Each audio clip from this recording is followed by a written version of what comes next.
Pessoal do canal Brasil Notícias, estamos de volta, 4 de julho de 2019, e o PT se tornou a piada mais engraçada das ruas, né? Acabou o PT, a moral do PT foi por água abaixo. Se inscreve, comenta, compartilha, dá aquele like bacana, aperta o sininho das notificações, vamos à matéria. A herança petista, a esquerda nas ruas virou piada. Entre o povo brasileiro há a certeza de que o Partido dos Trabalhadores, em sua nefasta passagem pelo poder, não deixou nenhum legado positivo para o país, mas deixou. Há mais de meio século, a esquerda detinha orgulhosamente o título de rei das ruas, ou rainha, como queiram. Por trás de fatiadas progressistas e populistas como igualdade social, defesa dos pobres, defesa de minorias como gays e negros, foi pomposamente enganando o povo que colocava nas ruas. Em 2013, a escancarada ganância e burrice de Lula da Silva e seus comparsas acabou e esmigalhou com essa fachada. A tal igualdade ficou clara, os petistas eram mais iguais, o resto era gado usado e manipulado. Sempre vistosos com seus barcos, Rolex, sítios e triplex, o povaréu se perguntou finalmente que igualdade era aquela dos petistas. A defesa das minorias também era enviesada e torta, a única que sempre defenderam foi a deles próprios, dos privilegiados, dos empresários fora da lei, dos propineiros, dos vagabundos semi-analfabetos. Uma casta, uma minoria. Gays, negros ou mulheres espancadas foram usados igualmente, apenas como bandeira e descartadas, eventualmente. Ao se apropriarem de ações sociais como Bolsa Família, Bolsa Detento e outros bichos, usaram também os pobres como massa de manobra para obterem mais poder, mais privilégios. Dilma da Silva, Temer da Silva ou Lula da Silva, não importa. São postes da mesma rua escura e esburacadas.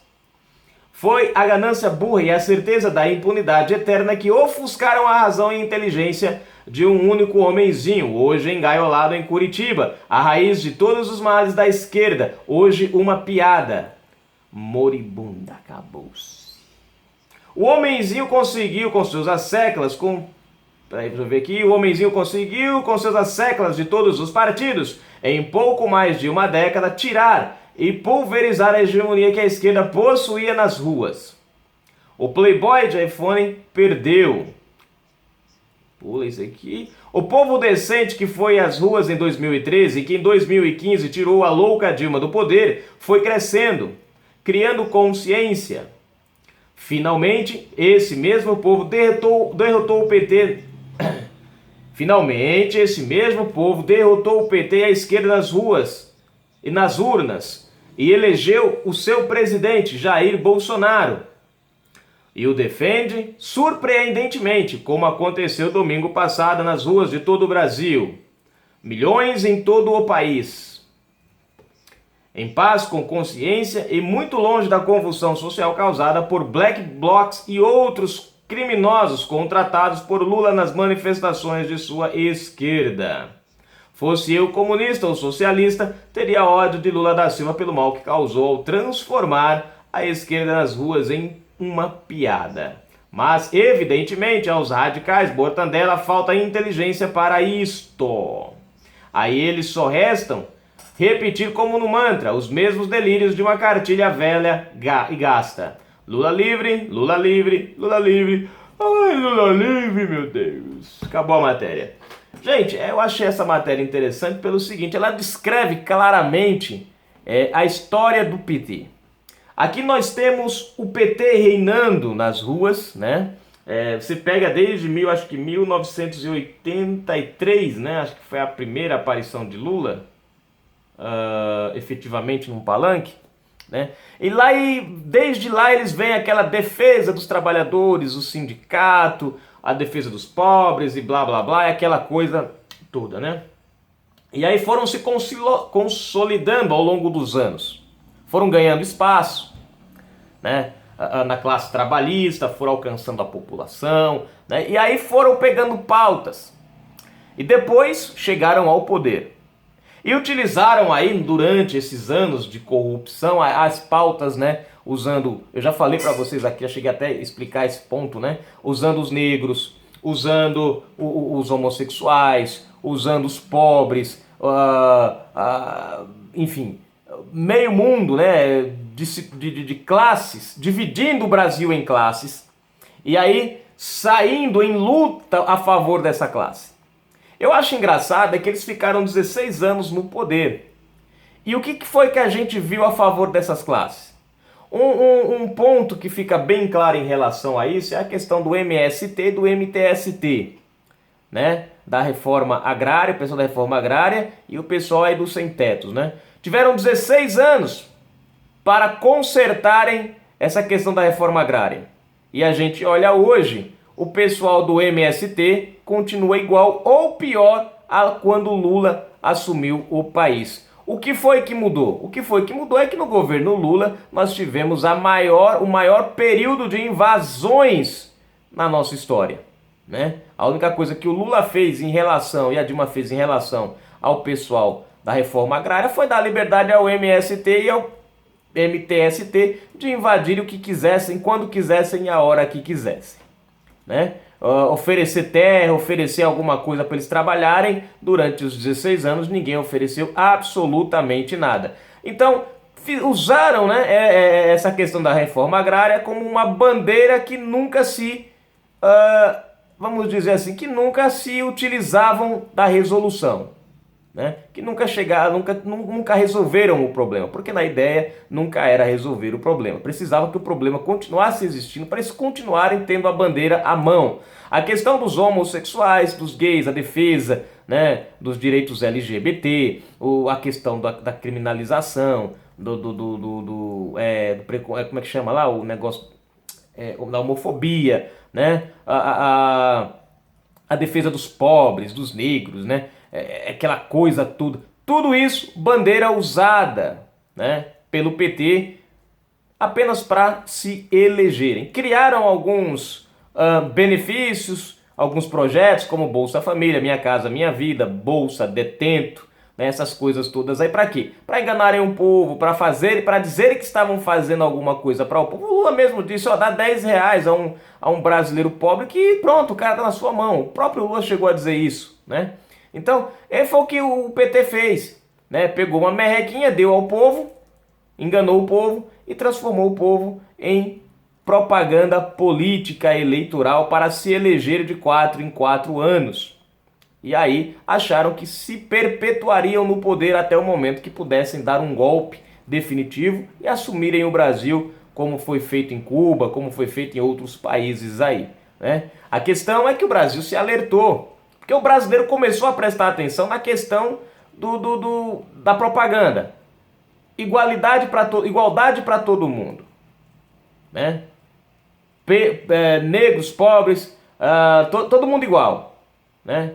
Falava-se nas rendas, né? Na divisão de rendas para todo mundo por igual. Só que a gente começou a prestar atenção que os únicos beneficiados eram eles. Os pobres continuavam pobres, enquanto eles, com carros, carrões, barcos, né? Relógios de ouro, e como diz ali, né, o triplex, sítio. Mas, quer dizer, você pega um cara como Lula, que não tinha nada, que foi para o São Paulo, um pau de arara, um cara que antes de assumir a presidência da República não tinha nada, de repente o cara assume a presidência da República, em 8 anos o cara tem uma fortuna milionária, os filhos têm uma empresa no valor de 100 mil reais, com 100 milhões, com valor bruto de 100 milhões de reais por ano. Quer dizer, é estranho. É estranho como essas coisas acontecem. E o povo brasileiro começou a observar que a única igualdade que eles estavam lutando era deles. O PT falava em questão de violência o tempo inteiro, combater a violência, mas a gente só viu o aumento da criminalidade. Tudo que a gente via era o aumento da criminalidade. O Brasil nunca teve um período tão violento quanto o período Lula e Dilma. Não adianta dizerem o contrário. A verdade é essa. Foi o período que eles desarmaram o povo, Foi o período que eles deram direito ao bandido. Antigamente o bandido tinha medo de ser preso. Hoje o bandido não tem medo de ser preso. Hoje ele fala, só vou passar lá uns dias. Porque criaram uma tal de audiência de custódia que, dependendo, o cara sai dali mesmo solto. Eu lembro de um delegado maranhense, né, que ele se indignou. Ele disse, eu não vou mais prender bandido mais não. Eu prendi um estuprador ontem. Hoje uma juíza mandou soltar o cara. O cara foi pego em flagrante pelo delegado do Maranhão, preso, a juíza foi lá, no outro dia soltou o cara. Esse é o nosso Brasil, a nossa herança deixada pelo PT. Só que o povo brasileiro começou a abrir, prestar atenção, começou a notar o engano dos petistas. É tanto que o desespero do PT está tão grande que agora, sem perceber, eles estão revelando quem eles são, né? Mostrando a verdadeira face. Eles estão tão desesperados, perdendo o controle, que eles já não estão mais nem preocupados em esconder. Eles querem literalmente tomar o Brasil à força. Mas nós vimos o que aconteceu. As manifestações pró-governo foram um sucesso. As manifestações contra o governo foram um fracasso que acabaram até com mortes, né? Tragédias. As pessoas que saíram às ruas, muitas delas nem sabiam por que estavam lá. Houve manipulação de estudantes, um monte de coisa. Houve coação. Aqui em Alagoas, por exemplo, houve professores que ameaçaram alunos para eles irem, né? Eu trouxe uma matéria aqui até. Quer dizer, é assim que o PT hoje está trabalhando, na base da coação, da ameaça, né? Então o PT virou uma piada, gente. Já não representa nem mesmo eles. Nem eles mesmos conseguem se representarem. Estão apelando para recursos como mensagens mentirosas, praticando crimes para tentar tirarem o ministro da Justiça. Então por aí vai. Eles estão ainda se garantindo no pouco aparelhamento que o judiciário tem. Porque, querendo ou não, eles prepararam o caminho para isso. Não conseguiram completar o trabalho, mas prepararam o caminho para isso. Tá aí o aparelhamento do judiciário, né? Temos 3 ministros de certeza que são, né, amigos favoráveis de Lula, né? São 3 ministros que a gente sabe, um é o Dias Toffoli, outro Gilmar Mendes e outro o Lewandowski, né? Isso aí tá bem claro. Já mostraram há tempos de que lado estão, né? Até censura eles já tentaram fazer, né? Querem usar mensagens obtidas criminosamente que não provam porcaria nenhuma, que já foram editadas, como prova criminal de alguma coisa. Enquanto esses dias a PF prendeu um traficante, o traficante, pegaram o celular do traficante no próprio celular, sem adulteração, sem nada, no próprio celular, direto da fonte, mensagens criminosas, mas Gilmar Mendes mandou soltar o cara, invalidou as mensagens. Quer dizer, mensagens obtidas de forma criminosamente, que não provam porcaria nenhuma, que foram editadas, não pode. Quer dizer, podem ser usadas como prova. E mensagens obtidas legalmente, com toda a veracidade da fonte, essas não podem. Então, é o que eu falei no vídeo anterior, a inversão de valores. E é por isso que cada vez mais o PT está se valendo, né, dos militontos, do muito dinheiro que ainda lhe resta para comprar aí, né, a presença de muita gente em algumas manifestações políticas. Mas é isso aí, gente. O PT tá literalmente virando uma piada. Você olha a Gleisi Hoffmann, que nem eu trouxe outro dia, o vídeo da Gleisi aqui, né, pedindo explicações ao Bolsonaro na questão do avião lá, né? E foi uma piada total. Todo mundo riu, eu ri, vocês riam. Eu não consegui assistir o vídeo sem dar risada, porque, cara, a mulher é uma comédia de mão cheia, não adianta, né? A gente tá vendo que literalmente eles viraram uma piada. Você pega o Fernando Haddad, cara, desde janeiro eu procuro uma declaração desse cara sensata, você não encontra. Todas são literalmente hilárias, de tão ridículas que são. Né? Você pega, por exemplo, o Paulo Pimenta, você vai nos vídeos do Paulo Pimenta, você ouve, você escuta ele falando, parece que ele está falando de um país que não existe, né? Ele fala de um Brasil, de um povo, uma defesa, que você fala, cara, onde que ele vem? De onde que ele é? Não é do nosso. Então a gente só pode imaginar que é uma piada, é um stand-up, é um vídeo de sátira, né? E por aí vai, né? Você pega a Maria do Rosário, por exemplo, né? Provocando confusão a todo instante, virando motivo de chacota toda hora. E depois reclama porque as pessoas no Facebook vão lá, né? Hostilizar ela. Depois ela não entende, não sei, a cabeça desse povo é meio xarope. Você pega o Lindenberg Farias, né? Que hoje também virou uma piada que não tem tamanho. O cara tá lá, né? Sem emprego, sem nada, abandonado pelo PT, criou lá o canalzinho dele na internet com a Graziotinho, que fala sério, gente. Foi um fiasco total. Você ri que cansa. De tanto que o negócio é uma piada, né? Você pega a Gleisi Hoffmann, que resolveu agora ir para as igrejas. Não, gente, é pra tirar onda com a cara do brasileiro mesmo. É pra você olhar assim e falar, meu, é uma piada de muito mau gosto e engraçada. Gleisi Hoffmann na igreja. E tem gente nos comentários que você não tem nada a ver com a vida dela. Porque ela não pode ir pra igreja. Não, poder ir pra igreja ela pode. O problema é que a gente sabe que o intuito dela ir à igreja não tem nada a ver com Jesus Cristo, nem com salvação, nem com arrependimento de pecados. Pelo contrário, ela está indo à igreja justamente para corromper a igreja evangélica. Isso é um fato. Ela já falou até numa frente evangélica parlamentar. Pô, mano, ela não foi na igreja e já quer envolver a igreja na política. Tudo que esse povo põe a mão vira porcaria, azeda, não anda, né? Você vê o Paulo Henrique Amorim, defensor lá do petismo, lá da esquerda, né? Então, não sabe separar o jornalismo das opiniões. O que aconteceu? Rodou, virou, é motivo de piada, ninguém dá credibilidade a esse cara. Esses dias eu tava conversando aqui com um colega, quando eu falei do Paulo Henrique, o cara falou, meu Deus, aquele cara é louco. E olha que esse cara que falou que o Paulo Henrique Amorim é louco, esse cara vamos dizer assim, ele é defensor do Lula. Mas odeia o Paulo Henrique Amorim porque acha que esse cara é meio escroto. Vocês veem, até os próprios, né, que são favoráveis, acabam sendo contra eles mesmos.